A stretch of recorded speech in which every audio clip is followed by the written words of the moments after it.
ओ नीचे बुद्धि वाली नारी ऊंचे से हमें गिराती है, जो सत्य हमारा जीवन है उसे तू हमें दिखाती है। ये सूर्य वंश की चादर में मैं कालमा नहीं आने देंगे, सुनती है सर बस देंगे पर वचन नहीं जाने देंगे।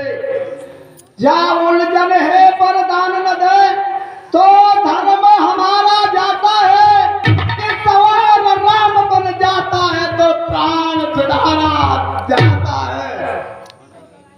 बस अब कर्तव्य तराजू में दशरथ का जीवन तुलता है, उस ओर धर्म का बाट धरा, इस ओर प्राण का सौदा है। बेटे का प्यार दूर हो जा, दशरथ इस समय धर्म पर है, मैं क्या संतान है क्या सब कुछ बलिदान धर्म पर है। ममता करक हो जा, दिल ठंडा हो जा पहलू में, ओ बूढ़ी आंखों की आशा तू भी सो जा पहलू में। रानी रानी क्या कहती है, मेरा तो धर्म पर है, मैं क्या संताने का सब कुछ बलिदान धर्म पर है।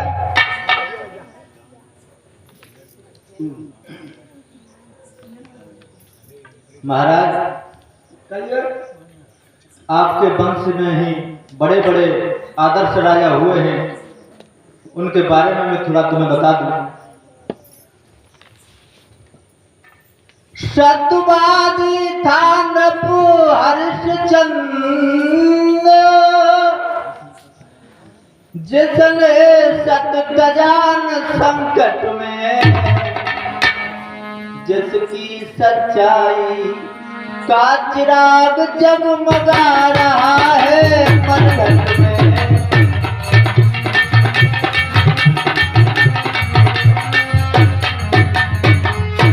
पहले धर्मवीर प्रतापी आपके वंश में महाराज हरिश्चंद्र हुए, जो धर्म के पीछे अयोध्या से पैदल चल करके और काशी में जाकर के बिके थे महाराज। आज भी उनकी मरघट का स्थान उस दिनों की याद दिलाता है। और दूसरे महाराज, दूसरे हुए महाराजा शिविर, जो नहीं सोचते थे अपना, रक्षा पर एक कबूतर की खुद मात तोलते थे अपना।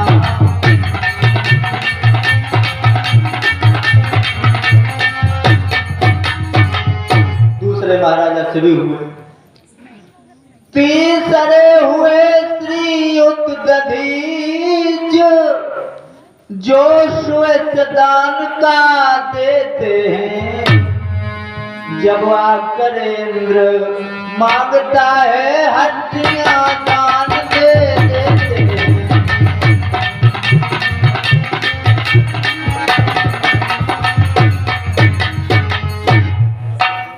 मैं तुमसे हरिश्चंद्र जैसा मरघट का बासन मांग रही, मैं तुमसे शिव दधीच जैसा हड्डी और बासन मांग रही।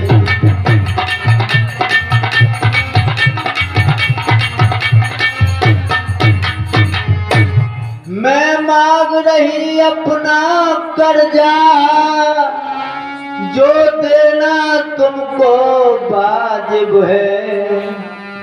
तुम हरिश्चंद्र के कुल के हो तो दे दो, अभी मुनासिब है।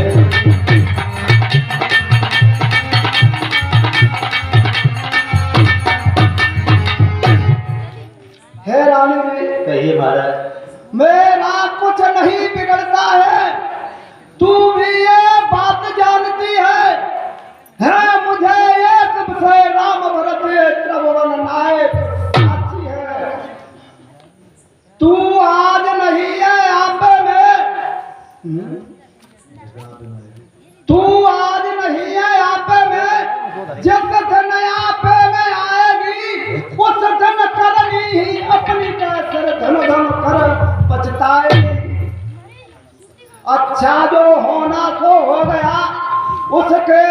उसकी न मुझे चिंता है। मेरा तो आज कई सब कुछ नोचा बरसब है। रानी रानी आचल पसार कर जाले और दानवी ले, राम राज्य ले और प्राण भी ले।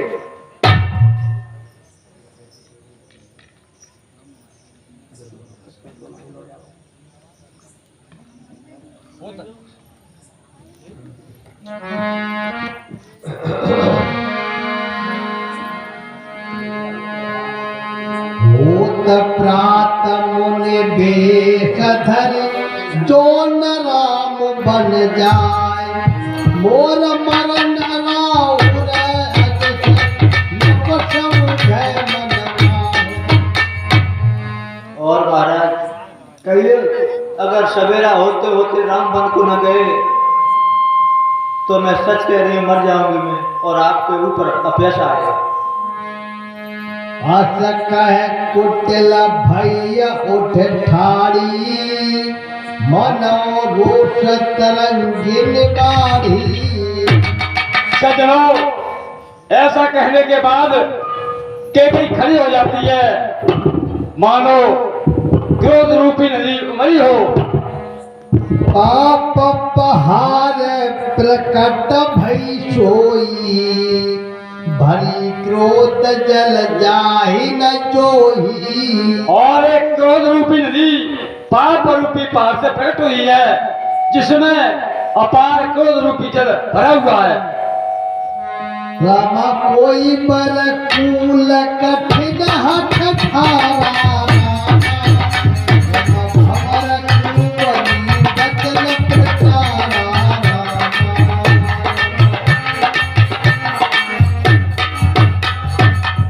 केकई हट पकड़ गई है। केकई की हट उस क्रोध रूपी नदी की एक धार है और मनसा की शिक्षा उस धार में भंवर है। ठाहत भूप रूप तर मूला, चली विपत्ति पारिद अनुकूला। और जो वरदान है वो वरदान उस नदी के दो किनारे हैं।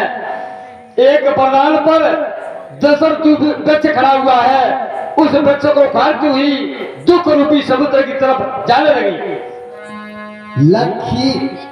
लखी नरेश बात पुरी साची, तियम समी चुसी पर नाची। महाराज ने सोच लिया और कहा भी है शास्त्रों में कि हट तीन बहुत करनी होती हैं। एक हट होती है बाल हट, यदि बच्चा बिगड़ जाए, हट पड़ जाए, जैसे भगवान कृष्ण एक बार बिगड़ गए मां से कि मैं तो चंदा लूंगा, काफी दिन हो गया, मां ने समझाया। इसी प्रकार एक राजा होता है, राजा की इतनी कठिन होती है और सबसे कठिन स्त्री की होती है। स्त्री कितनी भी भोली हो लेकिन हट पड़ जाए तो फिर मानती नहीं। आज महाराज ने केकई के पैर पकड़ लिए लेकिन केकई नहीं मानी, तो महाराज ने विचार किया कि अब मेरी मृत्यु निश्चित है। रमगह पद विनय कीन बैठानी, रमचन दिन कर कुल होठ उठानी।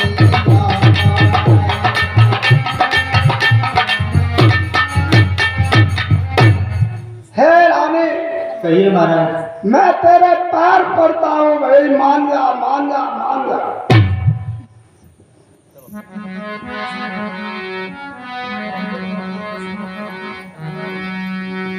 मागुनाथ अब ही देव तो ही, राम विरह जन मारिस मोही।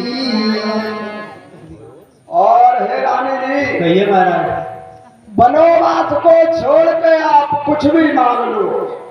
राखो राम कह जीते भाती, नाहि न चरहि जन्म भर छाती। और हे रानी जी, कहिए महाराज। मेरी आंखों के आगे मेरे राम को रखना निश्चित मेरी मृत्यु है। देखी व्याधय साधन पर उधरन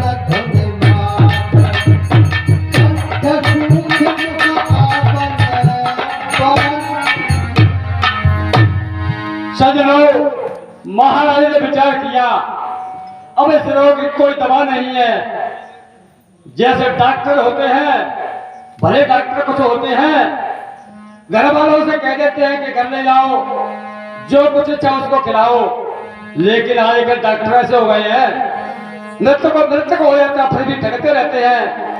महाराज ने देखा मेरी मृत्यु निश्चित है, इसकी कोई दवा नहीं है, तो पृथ्वी पे गिर जाते हैं। देखी व्याध साधन पर धरन धोने मात कहे परम आरती नाम राम रघुनाथ। महाराज पृथ्वी पर पड़े हुए हैं, हा राम ऐसा उच्चारण करते हैं। रम व्याकुल राव सिद्धिल सबका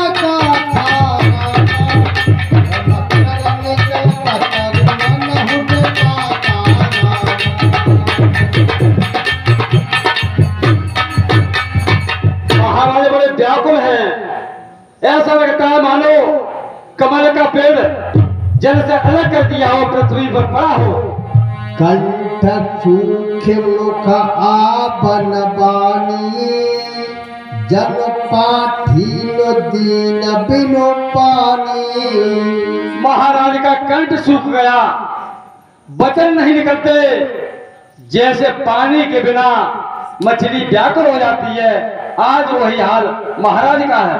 पुण्य कह कटु कठोर के ही मनो घाय मौमा होर देही। के कहीं ने फिर कुछ कहा, ऐसा लगता है मानो किसी गांव में नमक छिड़कती हो, जहर भरती हो। जो अंतों से करबत मागो तुम केहि बल कहे। और महाराज ऐसा ही आपको करना था, तो आप हमसे पुनः पुनः वरदान मांगने के लिए क्यों कह रहे थे?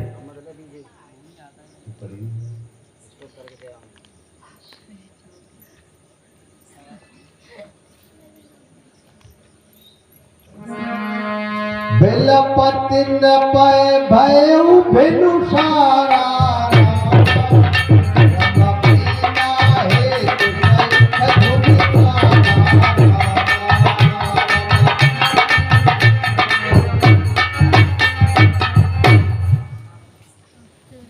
सजनों, इस प्रकार विलाप करते हुए रात व्यतीत हो गई। प्रातःकाल हुआ। जब प्रातःकाल हुआ तो नगर के लोग द्वारे पर आते हैं।